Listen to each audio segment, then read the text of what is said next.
राम राम सबको। कैसे हो आप लोग? आशा करती हूँ आप सब ठीक होंगे। निधि चैनल में आप सबका स्वागत है। तो आज हम फागुन मास के 17वें अध्याय का पाठ करेंगे। कथा को पूरा सुने, बीच में बिल्कुल भी ना छोड़ें। सभी श्रद्धालुओं से मेरा प्रणाम। और आज का यह समय, आज की यह घड़ी केवल कथा सुनने की नहीं है, बल्कि अपने जीवन को समझने की घड़ी है। आज जिस अध्याय का श्रवण करने जा रहे हैं, हाँ जी, फागुन मास का 17वां अध्याय। यह अध्याय हमें सिखाता है कि दुख क्यों आते हैं, भाग्य कैसे बदलता है और भक्ति जीवन को कैसे नया मार्ग देती है। फागुन मास केवल ऋतु का नाम नहीं है। फागुन वो समय है जब मनुष्य का मन सबसे जल्दी प्रभु की ओर झुकता है।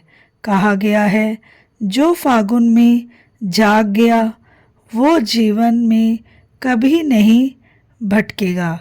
इस महीने में किया गया थोड़ा सा जप, थोड़ा सा स्मरण बहुत बड़ा फल देता है। मनुष्य अपने दुखों का कारण स्वयं होता है, लेकिन साथ ही यह भी सिखाता है कि वही मनुष्य भक्ति से अपने दुखों का नाश भी कर सकता है। इस अध्याय में कर्म, विश्वास और समर्पण तीनों का अद्भुत संगम है।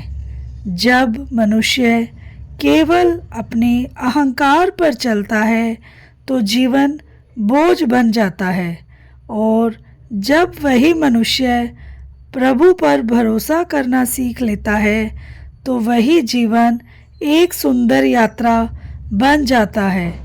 जो अपने कर्म से भागता है उसे कष्ट मिलता है, और जो कर्म को प्रभु को समर्पित करता है उसे शांति मिलती है। भाइयों बहनों, आप प्रभु से डरिए मत, प्रभु पर भरोसा करना सीखिए। फागुन मास का यह अध्याय मनुष्य के जीवन की सबसे गहरी सच्चाई को प्रकट करता है।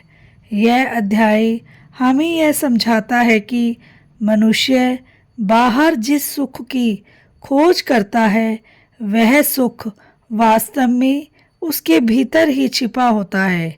मनुष्य जन्म लेता है कर्मों के साथ, जीता है कर्मों के साथ, और अंत में कर्मों को ही अपने साथ ले जाता है।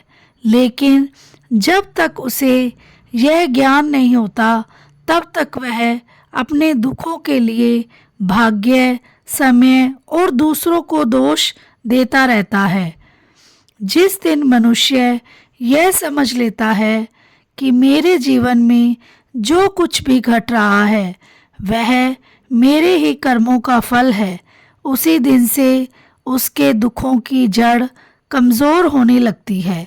फागुन मास इसीलिए विशेष माना जाता है क्योंकि इस महीने में मनुष्य का हृदय कठोर नहीं रहता। इस महीने में मन स्वयं झुकना चाहता है, स्वयं शुद्ध होना चाहता है। यह अध्याय हमें बताता है कि अहंकार मनुष्य का सबसे बड़ा शत्रु है। अहंकार उसे यह विश्वास दिलाता है कि वह सब कुछ स्वयं कर रहा है, और यही अहंकार उसे प्रभु से दूर कर देता है। जब मनुष्य यह सोचता है कि मैं ही करता हूँ, तब वह भय, चिंता और अशांति में फंस जाता है। लेकिन जब वही मनुष्य अपने कर्मों को प्रभु को समर्पित कर देता है तो उसका बोझ हल्का हो जाता है। अध्याय 17 में यह भी स्पष्ट किया गया है कि प्रभु मनुष्य से उसकी योग्यता नहीं देखते, वे उसके भाव देखते हैं। जो मनुष्य भीतर से शुद्ध है, उसके छोटे से प्रयास को भी प्रभु स्वीकार कर लेते हैं। मनुष्य अक्सर यह भूल जाता है कि दुख उसे तोड़ने नहीं आते, दुख उसे बदलने आते हैं। हर पीड़ा अपने साथ एक शिक्षा लेकर आती है, लेकिन जब मनुष्य उस शिक्षा को नहीं समझता तो वही दुख बार बार लौट कर आता है।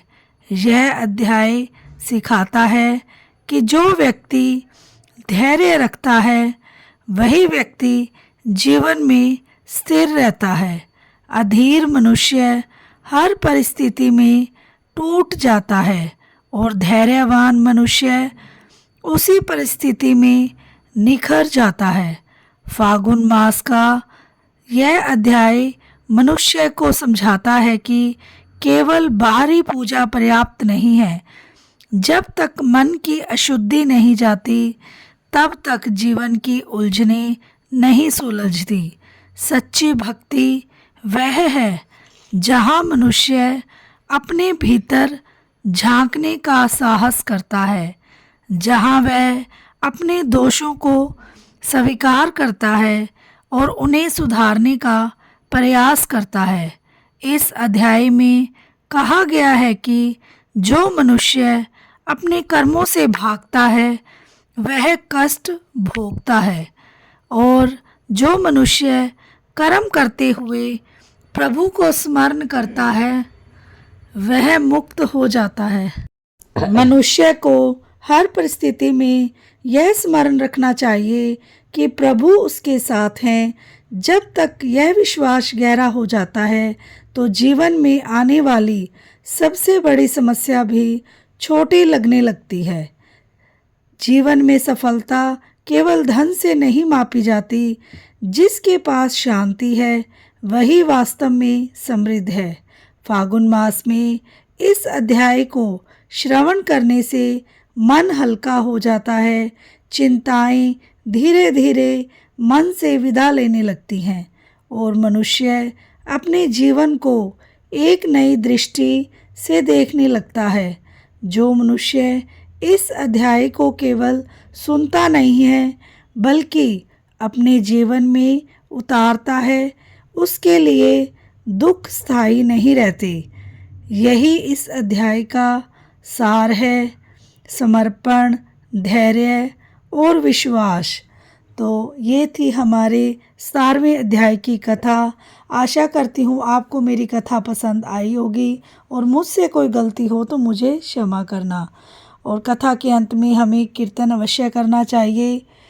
श्री कृष्ण गोविंद हरे मुरारी, हे नाथ नारायण वासुदेवा, हे नाथ नारायण वासुदेवा, हे लक्ष्मी नारायण वासुदेवा। श्री कृष्ण गोविंद हरे मुरारी, हे नाथ नारायण वासुदेवा, हे नाथ नारायण वासुदेवा, हे लक्ष्मी नारायण वासुदेवा। श्री कृष्ण गोविंद हरे मुरारी, हे नाथ नारायण वासुदेवा, हे नाथ नारायण वासुदेवा, हे लक्ष्मी नारायण वासुदेवा। श्री कृष्ण गोविंद हरे मुरारी, हे नाथ नारायण वासुदेवा, हे नाथ नारायण वासुदेवा, हे लक्ष्मी नारायण वासुदेवा। श्री कृष्ण गोविंद हरे मुरारी, हे नाथ नारायण वासुदेवा, हे नाथ नारायण वासुदेवा, हे लक्ष्मी नारायण वासुदेवा। बोलो श्री कृष्ण भगवान की जय हो, लक्ष्मी माता की जय हो, भोलेनाथ भगवान की जय हो। वीडियो को लाइक, चैनल को सब्सक्राइब करना ना भूलें जो भी चैनल पे नए हैं, और बेल आइकन को ज़रूर प्रेस करें ताकि मेरी वीडियो की नोटिफिकेशन सबसे पहले आपके पास पहुंचे। और हो सके तो एक शेयर ज़रूर कर दें। और मिलते हैं नेक्स्ट वीडियो में नेक्स्ट अध्याय के साथ। राधे राधे।